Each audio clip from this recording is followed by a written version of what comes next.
मंडळी, मराठी भाषेचा मुद्दा आग्रहीपणे लावून धरलेल्या मनसे प्रमुख राज ठाकरे यांच्या विरोधात आता थेट सर्वोच्च न्यायालयात याचिका दाखल करण्यात आल्याची माहिती मिळतेय। तसेच या याचिकेत मनसे पक्षाची मान्यता रद्द करावी अशी मागणीही करण्यात आली आहे। महाराष्ट्रातील उत्तर भारतीयांच्या हक्काचे समर्थन करणाऱ्या उत्तर भारतीय विकास सेनेचे राष्ट्रीय अध्यक्ष सुनील शुक्ला यांनी ही याचिका दाखल केली आहे। मनसे अध्यक्ष राज ठाकरे यांनी गुढीपाडवा मेळाव्यात महाराष्ट्रातील बँकांमधील व्यवहार तसेच आस्थापनांमध्ये मराठीचा वापर प्रामुख्याने होतो की नाही यावर लक्ष ठेवण्यास सांगितल्याने मनसैनिक चांगलेच सक्रिय झाले। विविध भागातील बँकमध्ये जाऊन मराठी भाषेच्या वापरासंदर्भात आढावा घेतानाच तेथील अधिकारी वर्गाला दमादाटी करताना पाहायला मिळाले।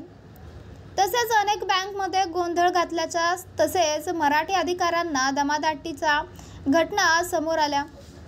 बँक अधिकारी संघटनेने या प्रकरणाबद्दल नाराजी व्यक्त केली होती। यानंतर राज ठाकरे यांनी एक पत्रक जारी करून आपल्या कार्यकर्त्यांना तुर्तास आंदोलने थांबवण्याचे आदेश दिले। यानंतर आता राज ठाकरे यांच्या विरोधात सर्वोच्च न्यायालयात याचिका दाखल करण्यात आल्याचे सांगितले जात आहे। मिळालेल्या माहितीनुसार मराठी न बोलणाऱ्या इतर भाषिक लोकांविरुद्ध द्वेषपूर्ण भाषण दिल्याबद्दल राज ठाकरे यांच्यावर कारवाई करावी अशी मनसेची मान्यता रद्द करावी अशी मागणी सर्वोच्च न्यायालयात दाखल याचिकेत करण्यात आली आहे। 30 मार्च 2025 रोजी राज ठाकरे यांनी गुढीपाडव्याच्या सभेत केलेल्या भाषणाचा उल्लेखही या याचिकेत करण्यात आला आहे। महाराष्ट्रात द्वेषपूर्ण भाषण सुरू असलेली दमादाटी आणि उत्तर भारतीय समुदायाच्या जीवनाला तसेच स्वातंत्र्याला गंभीर धोका निर्माण होत आहे।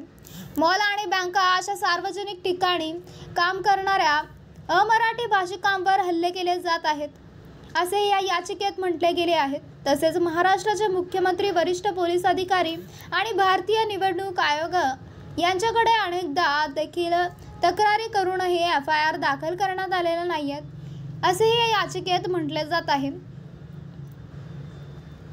तर मित्रांनो, आपल्याला काय वाटतंय? आपली प्रतिक्रिया आम्हाला कमेंट बॉक्सच्या माध्यमातून नक्कीच कळवा आणि चॅनलला आणखीनही सबस्क्राईब केलं नसेल तर चॅनलला सबस्क्राईब करा, बेल आयकॉन प्रेस करा।